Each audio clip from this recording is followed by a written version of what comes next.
All Access with Danny Zalesko and Tim Richards. So what happens, Tim? What happens in promoting land is it's one thing to get around to the point in your career where you can buy good names, good shows, big names, little names, whatever. But in order to have any shows happen and to get a next show, you've got to have somebody on hand other than yourself to look after the show itself.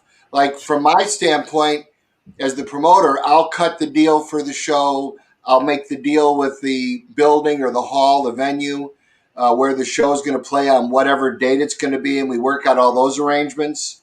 And then Nigel or Mick would take over from there, and I wouldn't ever touch anything to do with the production of the show if I could help it. And generally, I would never ever have to think about that because it seems like every time I do, something goes awry.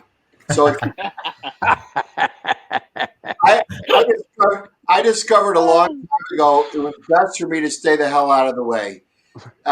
Somebody's going to get hurt.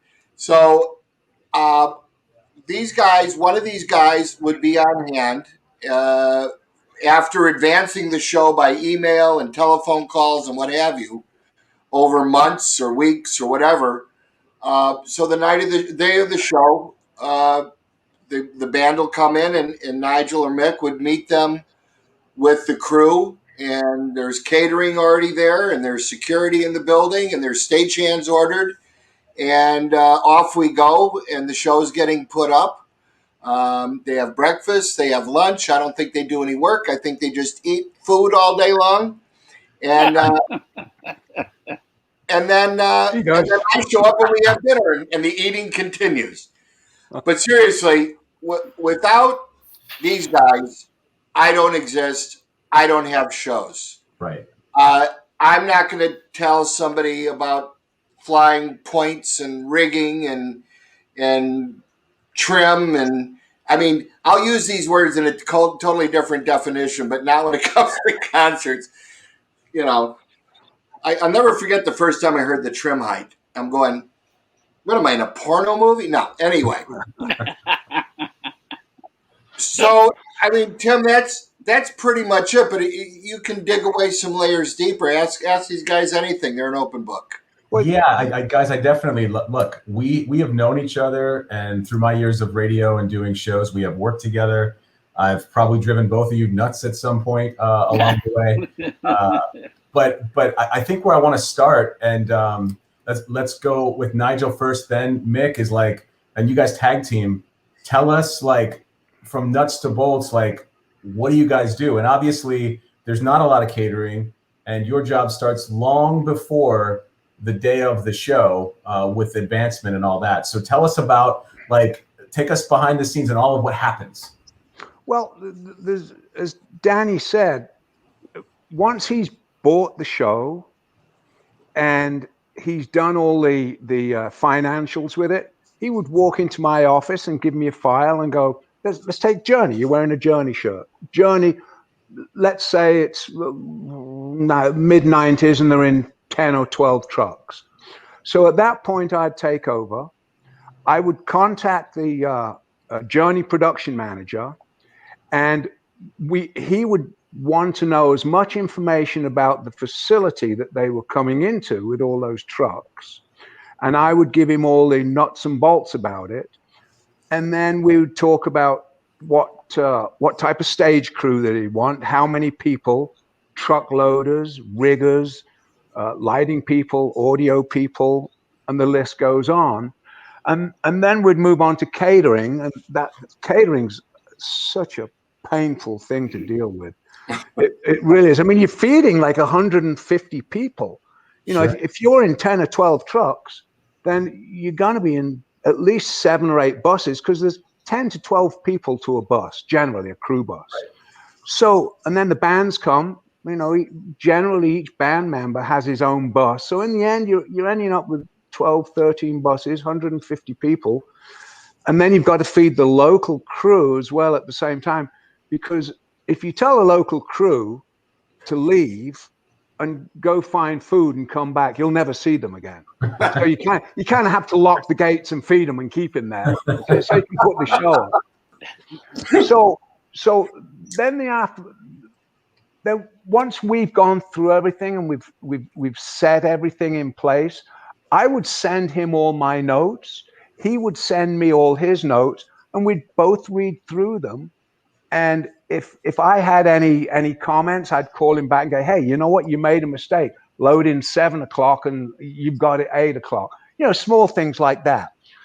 And then the day of the show would come, and generally I would always get there. If loading was at 8 o'clock with 10, 12 trucks, I would always get there 6:30, 7 o'clock at the very latest. Because even unloading trucks at 8 o'clock in the morning, you're still going to have all the crew guys that want to come out and shower. You know, the crew get off the buses at 7:15 in the morning, and you've got to make sure all the showers are open, the water's hot, the towels are there. Because believe me, when these guys come off the buses in the morning after a 7 or 8 hour drive, they are just some cranky people. And a lot of them have got good hangovers too. So you got to know how to deal with people. You got to be a people person, and you got to think through their eyes in the morning. You really do. And I was on the road for 18 years, so I get it. You know, I know how to talk and think how to think through their eyes and make them happy. And the first hour of the day is the most crucial point of the day. You make friends with the truck drivers, the bus drivers, the crew guys. And then once the day starts, it kind of gets into autopilot, because these crew guys, they do this every day of their lives on tour. If they're on a US tour for 8 or 9 months, they'll do this 5 times a week. So they don't want us telling them how to do their job. They just want to find the stage. They want to get fed. They want to get good labor. They want the doors open on time. They want a good audience, pack the trucks up in a timely manner, wave them goodbye, and we all go home. Simple as that. It sounds, honestly, I get anxiety just listening to you talk about it, because some of the difficult stuff is again, you've got a show in 10, 12, 15 trucks.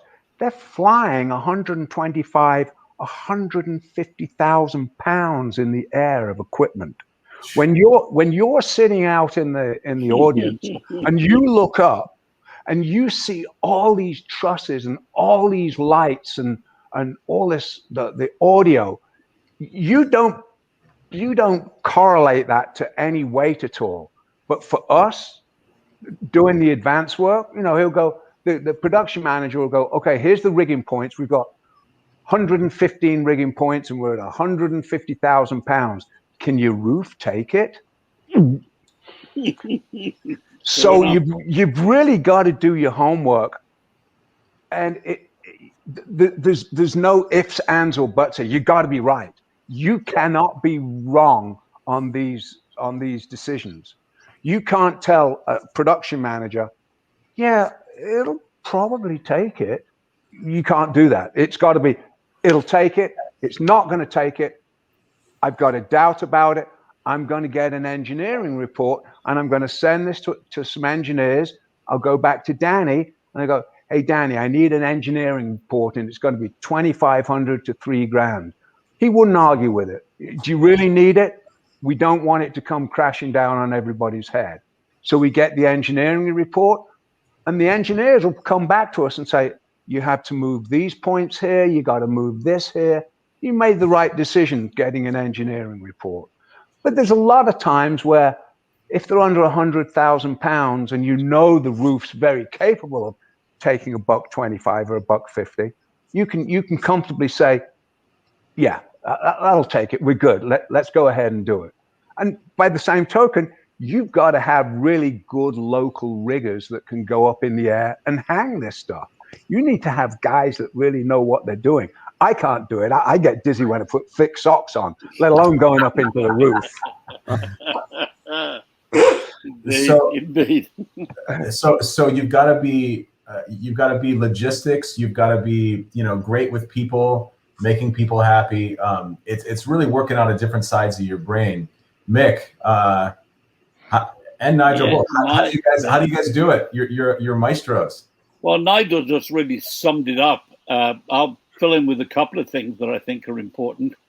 But as he said, Nigel toured, and so did I. We all went out on some pretty big tours on that time. And having that experience really helped you be a good promoter rep and production manager. Yeah, because absolutely. You've seen the other side of the story. You know what's coming in. You know what you're dealing with. I remember my first show with Danny, and it was probably just a club gig, if I remember right. He actually hired me to do, I think it was 6 or 8 shows for him. It was a really busy time of year. I just moved to Phoenix. Nigel was up to his head in arena shows. And Danny asked me, can you help us out with this? And I'm like going, yeah, okay. Well, Danny will probably give a different story because he's a great storyteller. But that's how it all started. And here I am. What is it? How many years later? almost 29. But no, we did. 30, yeah. But we did the show. We did Julian, and Gilmore was in '84. Yeah, that's right. Yeah. I got a picture right here. Yeah. Emerson, Lake and Powell. Emerson, Lake and Powell. That was State Fair. Yeah. I don't know if you remember on that one, but I was in my office and you called me up and said, you have to come down here. Greg Lake doesn't want to play. Oh, perfect. Yes, indeed. Greg Lake was a nice guy and a super talent, but he loved to wind people up. And he was the singer, so he could do it. And I got down there right away to the State Fair, and he goes, we're not going to play tonight. And I go, then I guess we better pack up and go home. He goes, what? I didn't mean it. And I go, no, it's all right. You don't have to play. I said, you got a different P for a drummer. I absolutely do remember that. It's absolutely true. It's crazy. Amazing. But that talking about that tour would be a whole other, review of our world. But going back to what Nigel was saying, so we go back to 91, 92, and Nigel said Danny would book a show and then hand us a file. Now, what you've got to imagine back then is that cell phones, right? We had pages. We didn't have text.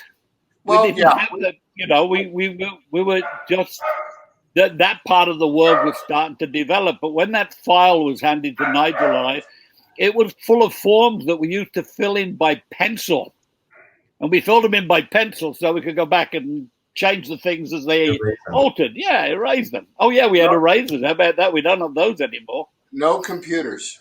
No computers. No right? So literally, Nigel and I would be talking to these people who, very like-minded people, thank God, but you would be literally hoping that they were understanding how you were relating the facilities to them so they didn't, like Nigel said, they want to know that you can do what you're telling them, but you can give them what the venue is supposed to be able to give them. In more recent times, we play these arenas and stadiums, and we're talking about 250 ton of equipment hanging up there, and half of it or more is hanging over the audience, which in itself is kind of like they just put that up there, and 15,000 people come in and go, ooh, and they have no idea that there's all that weight hanging over their heads. And the other part of the story is, of course, that there's a lot of people out there that really think all that sound and light just stays in the building and their next show comes in and uses it. When you tell them you're spending another 3 hours after they have left, or sometimes 4 hours, loading that show out, then they're like, really? Yeah, all that came in this morning off all those trucks and got put up, set up, and we have to take it back out again. So Nigel and my days would always be very, very long because we wouldn't leave till the last truck was packed up and the last roadie'd come out of the shower wiping his ass on our nice white towels. And, Hey, by the way, All Access with Danny Zalesko and Tim Richards.